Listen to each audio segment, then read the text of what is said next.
The ship came from the stars on a Tuesday morning. It was larger than anything humanity had ever built.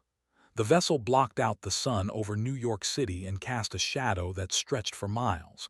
People stopped in the streets and looked up. They took pictures with their phones. They called their families. Nobody knew if this was the beginning of something wonderful or the end of everything they knew. The Empire had ruled 17 star systems for over 2,000 years. They had conquered dozens of species and stripped countless worlds of their resources.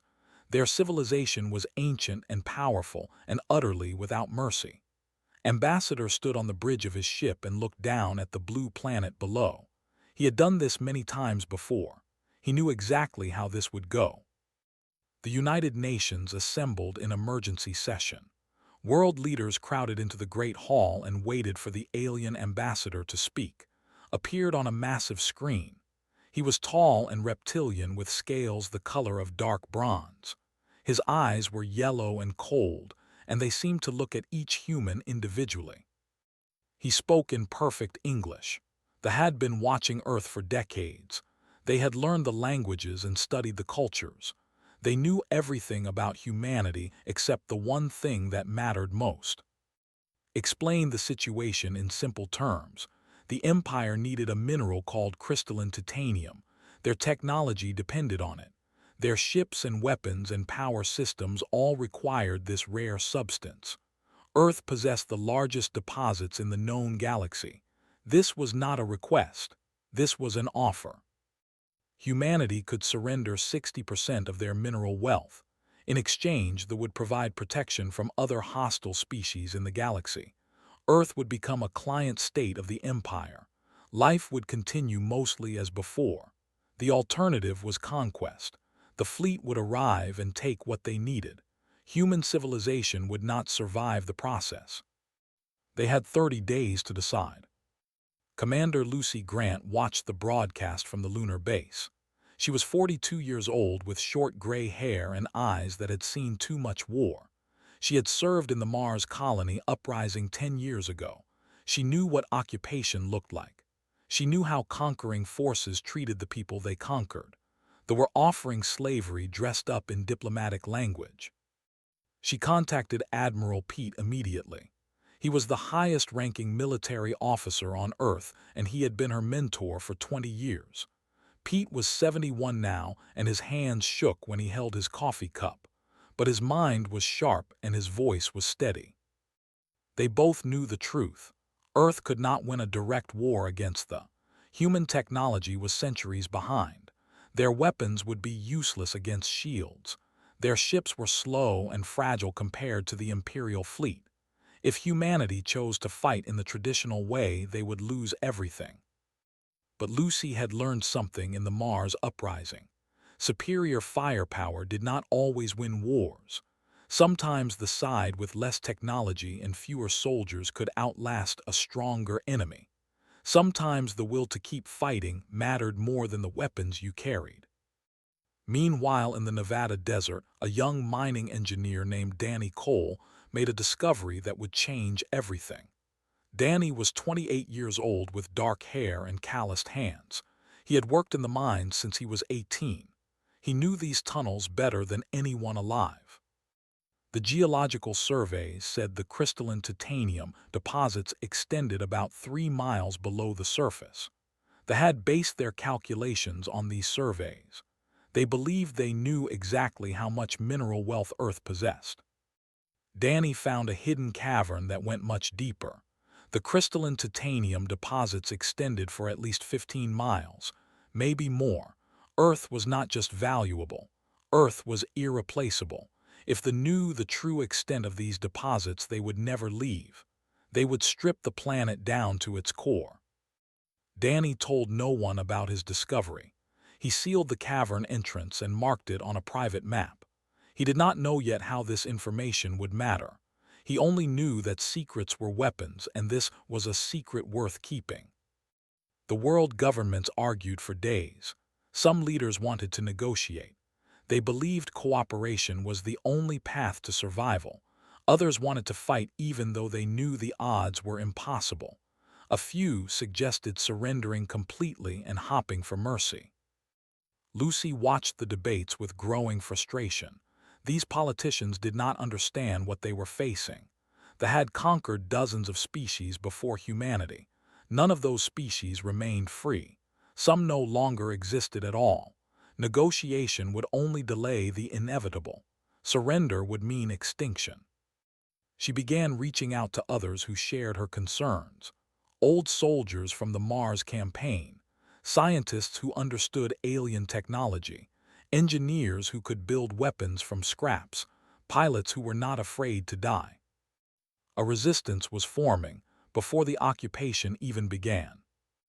Admiral Pete gave Lucy his unofficial blessing. He could not openly support military action against the orders of civilian governments, but he could look the other way when supplies went missing from military warehouses. He could assign loyal officers to remote postings where they could train without oversight. He could share intelligence about movements and capabilities. The 30 days passed quickly. World leaders voted to accept the terms. They believed they were buying time. They believed they could negotiate better conditions once the initial crisis passed. They believed they would honor their promises. Lucy knew better. She had seen this story before. The powerful never stopped taking until someone forced them to stop. They would drain Earth dry and move on to the next world, unless someone stood up and said no. On the lunar base, Lucy assembled her core team for the first time. There were only 12 of them, 12 people against an empire that spanned 17 star systems.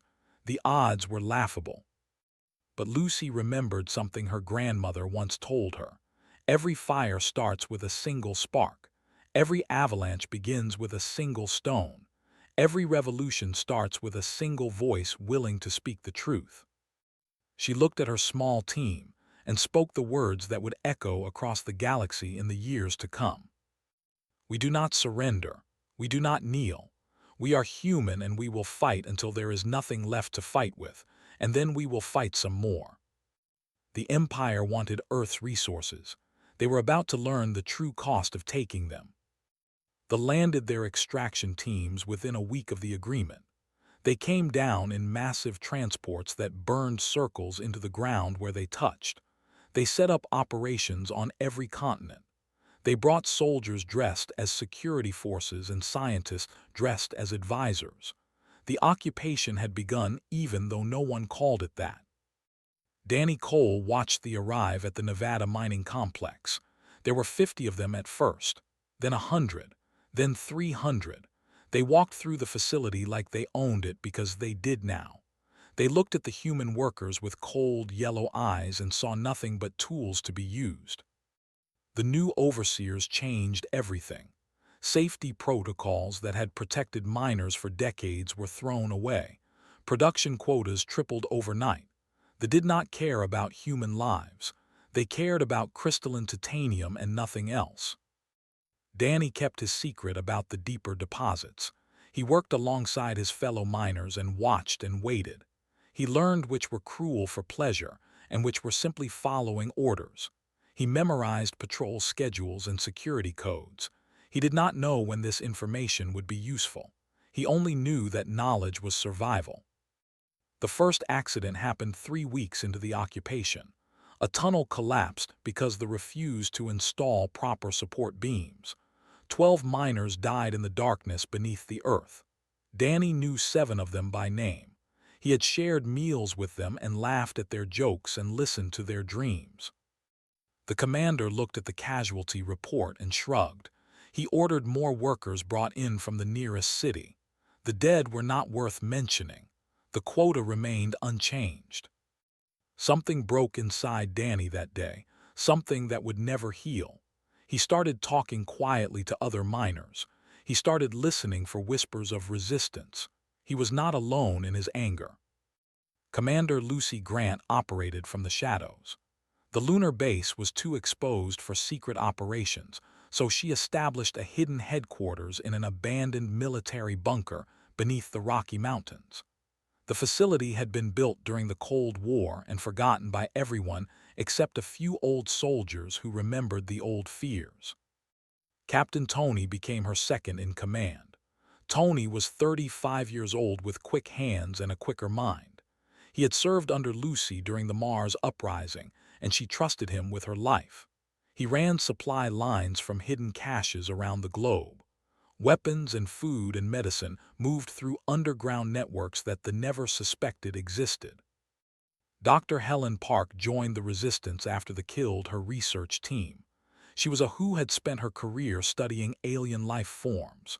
They considered her work a threat and eliminated her colleagues without warning.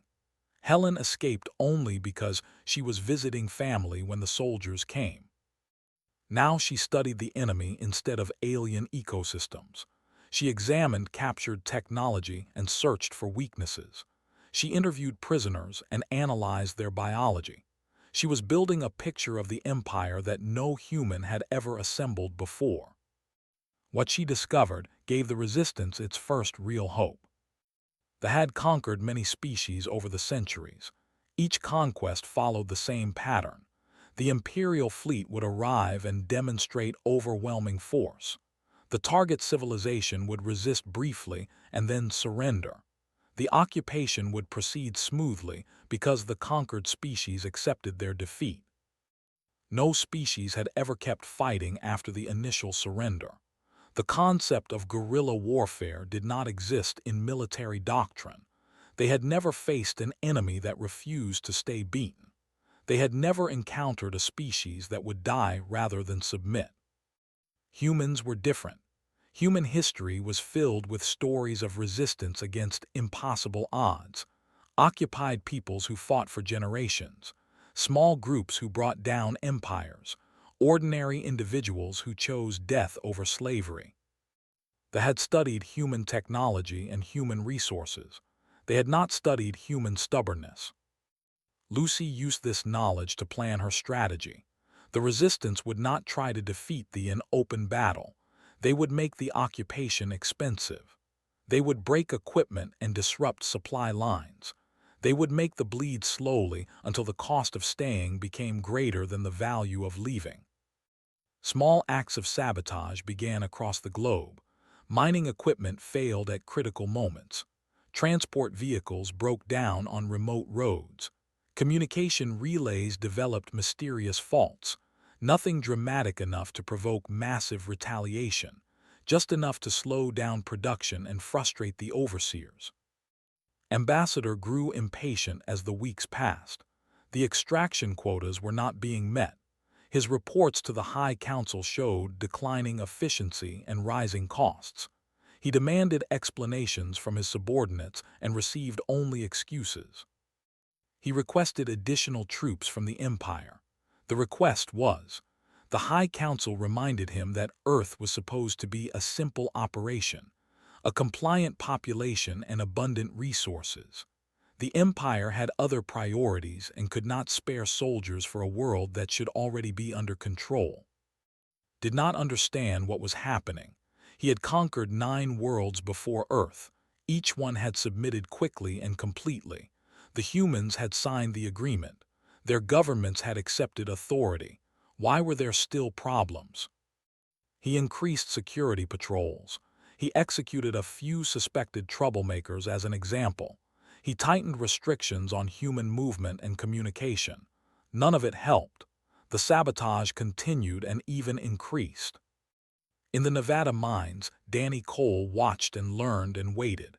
He had made contact with the resistance through a network of whispers and coded messages. He knew that Lucy Grant was out there somewhere building something powerful.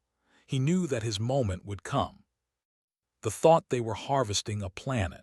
They did not realize they had stepped into a trap. The fury was awakening and soon it would have a voice. Tony recruited 300 new members to the resistance that month. Helen Park identified a critical flaw in SHIELD technology. Lucy Grant planned the first major strike against the occupation. The Empire wanted Earth resources. They were about to discover that some resources fight back. 6 months into the occupation, Lucy Grant gave the order for the first major strike. The target was simple but critical. 3 communication relays that connected the occupation force to their empire. Without these relays, Ambassador would be blind and deaf to his superiors. He would have to make decisions alone without guidance from the High Council. The attacks happened at midnight across 3 continents. In South America, a team of former Special Forces soldiers overwhelmed the guards and planted explosives. In Africa, a brilliant young hacker named crashed the relay systems with a virus he had spent months perfecting. In Asia, a group of resistance fighters sacrificed themselves to ensure the third relay burned to the ground. For 72 hours, the on-Earth were completely cut off from their empire. No orders could come in. No reports could go out. Ambassador paced his command center and screamed at his technicians to restore communications. They could not. The damage was too severe. During that window of silence, Danny Cole made his move. He had spent months building trust with his fellow miners. He had identified the ones who were ready to fight and the ones who needed more convincing. He had mapped every tunnel and memorized every guard position. He had found the weak points in security, and he had waited for the right moment. The right moment was now. Danny led a group of 200 miners in a coordinated uprising. They attacked at shift change when the guards were distracted. They used mining tools as weapons because they had nothing else. They fought with the fury of people who had watched their friends die for corporate quotas. The guards were better armed, but they were outnumbered and surprised. The miners knew every tunnel and every shortcut. They appeared from unexpected directions and vanished before the guards could respond. Within 4 hours, the largest crystalline titanium extraction facility on Earth belonged to humans again. But Danny did not just stop production. He had a bigger plan. He led his team to the main tunnel entrance and planted explosives along the support structures. When the charges detonated, the entire entrance collapsed. Millions of tons of rock sealed the facility.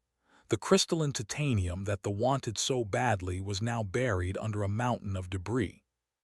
It would take years to dig it out, years the Empire did not have. Ambassador responded with terrible fury. His soldiers rounded up 50 human prisoners from the nearest settlement. They marched them into the Nevada desert in front of cameras that broadcast to every screen on Earth. They executed them one by one in the burning sun. Expected humanity to break. He expected the resistance to crumble in the face of such brutality. He expected fear to do what his soldiers could not. He was wrong. Recruitment to the resistance tripled within a week. People who had stayed silent now spoke up. People who had accepted the occupation now rejected it. The executions did not create fear. They created rage. A cold and patient rage that would not rest until they were gone. Tony captured a lieutenant during a supply raid near the coast of Spain. He brought the prisoner to Lucy's underground headquarters for interrogation. The lieutenant was young by standards and frightened in a way that his training had not prepared him for. He had never seen prisoners who were not afraid of death. He had never faced humans who smiled while they asked questions. What he told them changed everything. The Empire was not as strong as it appeared. Their last 3 conquests had drained their military reserves. Their fleet was stretched thin across 17 star systems. Their economy depended on constant expansion and resource extraction. If any single operation failed badly enough, the entire empire could begin to collapse. Earth was not just valuable, Earth was essential. The crystalline titanium here was supposed to save the civilization. Without it, their technology would begin to fail within decades. Their ships would stop flying. Their weapons would stop firing. Their empire would crumble from the inside out. Dr. Helen Park understood immediately. They could not afford a prolonged war on Earth. Every soldier they sent here was a soldier they could not use elsewhere. Every ship they lost was a ship they could not replace. Every month the resistance survived made the empire weaker. Time was on humanity's side. They just had to keep fighting long enough. Lucy began planning something much larger than sabotage. She began planning a counterattack that would drive the off-Earth completely, but she could not do it alone. Humanity needed allies. She established secret communication channels with other species that had conquered. The Who had lost their 50 years ago. The Who had been enslaved for a century. The Whose population had been reduced to a fraction of its former numbers. All of them still harbored hatred for their conquerors. All of them dreamed of freedom. Lucy sent the same message to each of them. Earth is fighting back. Join us. Although the High Council received troubling reports, the human situation was not improving. Costs were rising and production was falling. More concerning were the whispers from other conquered worlds. The subject species were talking to each other. They were sharing information about the human resistance. They were asking dangerous questions. One council member suggested simply destroying Earth, burning the surface clean and mining the remains. It would be inefficient, but it would solve the problem permanently. Ambassador rejected the idea. The crystalline titanium was too valuable to risk. The extraction must continue. He just needed more troops and more time. The council gave him neither. They told him to handle the situation with the resources he had. They had their own problems to manage. In her underground headquarters, Lucy Grant looked at the reports from across the globe. The resistance was growing stronger every day. They were growing weaker. The other conquered species were beginning to stir. The fury was fully awake now, and it was spreading across the stars. Lucy Grant called the operation Homecoming. It would be the largest coordinated military action in human history. Every resistance cell on Earth would strike at the same moment. Every installation would come under attack simultaneously. There would be no retreat and no surrender. This was the day humanity took back their world. The planning took 3 months. Tony coordinated logistics across 6 continents. He moved weapons and supplies through networks that spanned oceans. He trained local commanders and established communication protocols. He worked 20-hour days and slept only when his body refused to continue. Dr. Helen Park delivered the breakthrough that made victory possible. She had been studying shield technology since the first months of the occupation. Their personal shields could stop any human weapon. Bullets and explosives and even lasers simply bounced away. This single advantage had made them nearly invincible in ground combat. But Helen found a flaw. The shields operated on a specific frequency that could be disrupted with the right signal. She built a device small enough to fit in a backpack that would broadcast this signal across a wide area. Within the range of this device, shields would fail completely. She manufactured 200 of these devices and distributed them to resistance cells around the world. For the first time, human weapons could actually hurt soldiers. Danny Cole had become a symbol during the months since the Nevada uprising. His face appeared on posters, and his name was whispered in mining camps across the planet. The man who sealed the tunnel. The man who buried the prize the wanted most. Workers who had never met him spoke of him like a legend. When Danny broadcast a call to arms from a hidden radio station, the response was immediate. Mining sites on every continent erupted in rebellion. Workers overwhelmed their overseers with sheer numbers and desperate courage. They used pickaxes and shovels in their bare hands. They fought like people who had nothing left to lose because many of them did not. The main assault began at dawn on a cold morning in October. Lucy led the attack on the primary military base in Central Europe. This was the heart of the occupation. Ambassador commanded his forces from this location. If it fell, the entire occupation would collapse. 3,000 resistance fighters approached the base from 4 directions. They carried Helen's shield disruptors and weapons scavenged from a dozen sources. They were farmers and teachers and factory workers. They were students and grandparents and children barely old enough to hold a rifle. They were humanity, and they were coming home. The defenders outnumbered them, but for the first time the shields did not work. Soldiers fell to human bullets. The invaders who had seemed invincible bled and died like any other creature. The psychological impact was enormous. The humans fought harder knowing victory was possible. The faltered knowing their greatest advantage was gone. Tony led the Pacific Theater with the same fierce determination. He coordinated attacks across Japan and Australia and the Philippines. He moved from battle to battle, inspiring his troops and directing their fury. He was everywhere at once and nowhere long enough to be caught. The fighting lasted 3 days. 3 days of blood and fire and screaming. 3 days of desperate charges and last stands. 3 days that would be remembered for centuries. Ambassador retreated to his flagship in orbit as the ground situation deteriorated. He watched his occupation crumble through the ship's sensors. Cities that had been under control for a year fell in hours. Installations that had seemed impregnable burned to the ground. His soldiers died by the thousands. He called for the Imperial fleet. He demanded they send every ship available. He ordered them to glass the planet if necessary. Destroy the surface completely, kill every human, burn Earth to ashes rather than admit defeat. The fleet did not come. Lucy's secret communications had worked. They had risen against their overseers. They had sabotaged Imperial shipyards. They had assassinated 3 High Council members. Across 17 star systems, the conquered species were fighting back. The Empire was burning from within. The High Council faced an impossible choice: send the fleet to Earth and lose their other territories, or abandon Earth and admit defeat for the first time in 2,000 years of conquest. They chose to save what they could. They recalled their forces from Earth to defend the core systems. Ambassador was ordered to withdraw immediately. On the ground, the final battle reached its climax. Lucy led the assault on the command center. The building was a fortress surrounded by the last loyal defenders of the occupation. They had nowhere to retreat and nothing to lose. They fought with the desperation of the doomed. Tony died in that battle.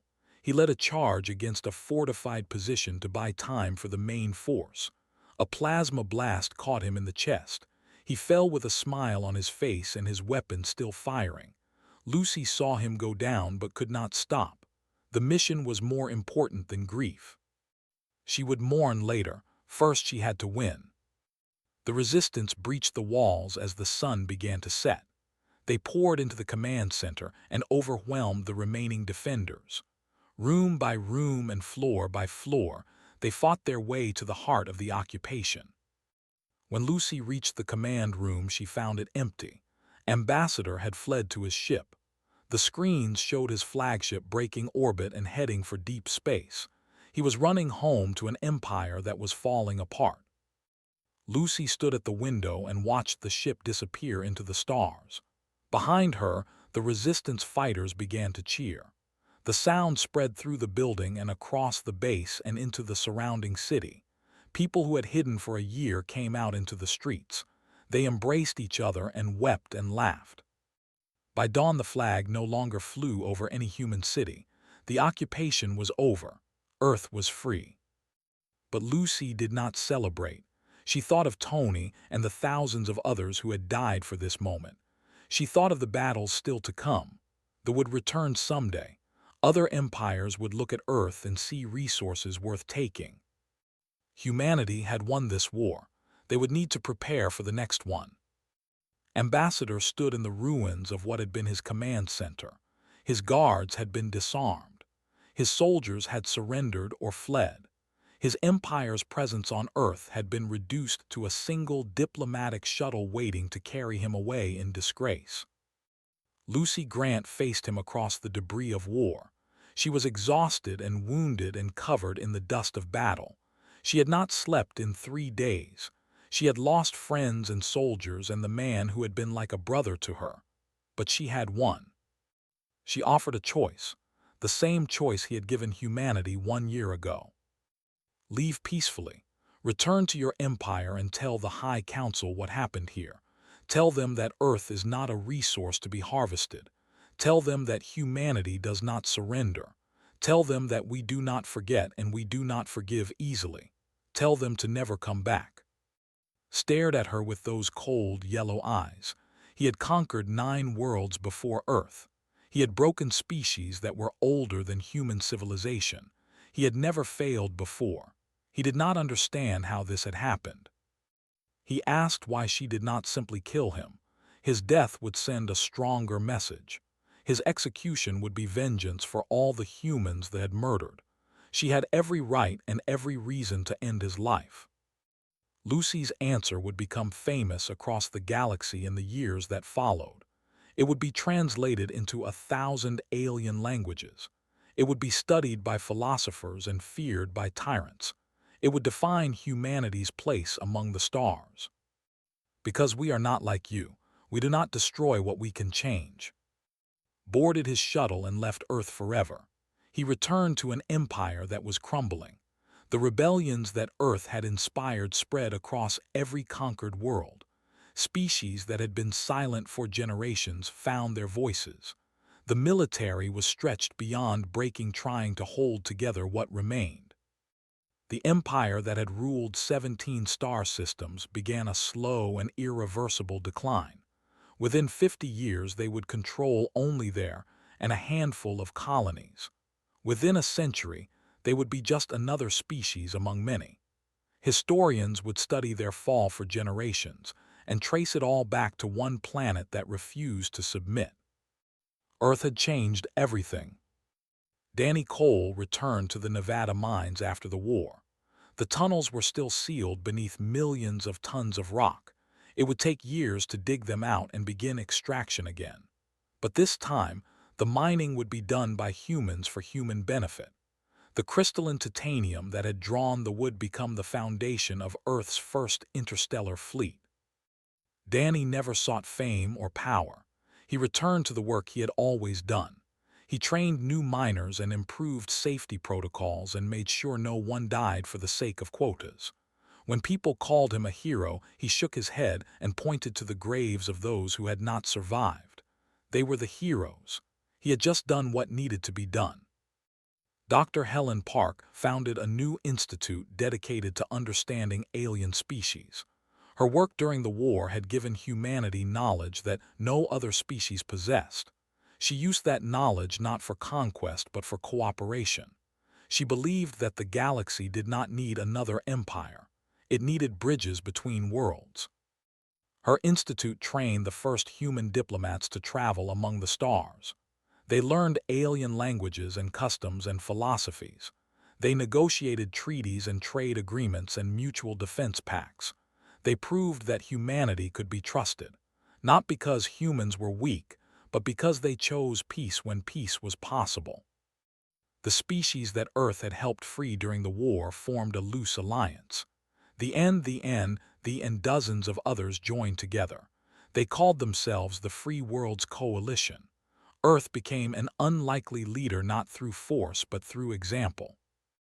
Lucy Grant refused every political office that was offered to her. Presidents and prime ministers asked her to lead their nations. The newly formed Earth Council begged her to become their first chairperson. She turned them all down. She returned to the lunar base where she had first watched them arrive. The facility had been expanded into the headquarters of the United Earth Defense Force. She took a position training young officers who would protect humanity in the years to come. When students asked her how humanity had won, she told them the same thing every time. They wanted our resources. They calculated our military strength and our population and our technology. They measured everything they could see, and they made their plans based on numbers and probabilities. They were very thorough and very careful and completely wrong. They never measured what makes humans fight. They never understood that you can conquer a people and still lose them. They looked at our cities and our machines and our weapons and thought they knew us. They did not look at our hearts. We are not the strongest species in the galaxy. We are not the oldest or the most advanced, but we are stubborn beyond reason. We will fight when logic says we should surrender. We will hope when wisdom says we should despair. We will stand up again no matter how many times we are knocked down. They woke up something they could not put back to sleep. They discovered that some resources are not worth the cost of taking them. They learned a lesson that the galaxy will never forget. The Free Worlds Coalition grew stronger with each passing year. Human ships traveled to distant stars and made contact with species that had never heard of Earth. Some were friendly, some were hostile, some became allies and some became rivals, but all of them learned the same truth eventually. Do not disturb Earth. The phrase spread across the galaxy in 1,000 languages. It was written on warning beacons and diplomatic files and military briefings. It was taught to children and whispered by elders and feared by would-be conquerors. Humanity had taken its place among the stars, not as victims or servants or resources to be harvested, as equals, as allies, as protectors of those who could not protect themselves. Lucy Grant watched the stars from her window on the lunar base. She was old now, and her hair had gone completely white. She had seen things that would have broken a lesser person. She had lost friends and fought battles and built something that would outlast her. She smiled at the darkness between the stars. Somewhere out there the next threat was gathering. The next empire was rising. The next challenge was waiting. Humanity would be ready. They had awakened something that would never sleep again. The fury burned eternal, and the galaxy knew better than to test it twice.